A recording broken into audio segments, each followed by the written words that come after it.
এই যে সখী কি আমি যে তোমাকে বসন্তের কোকিলের মতো ডাকি কুহু কুহু করে, তোমার কি দিকে কোনো নজর নেই?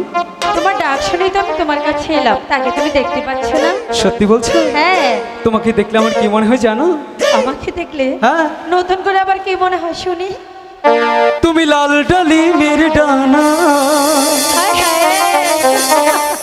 কমলা লেবুর কুয়ার মতো তোমার ঠোঁট খানা গো, তোমার ঠোঁট খানা। আরে যাও। তুমি লাল ডালি মেরে ডানা, কমলা লেবুর কুয়ার মতো তোমার ঠোঁট খানা গো, তোমার ঠোঁট খানা। তুমি লাল ডালি মেরে ডানা।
খানা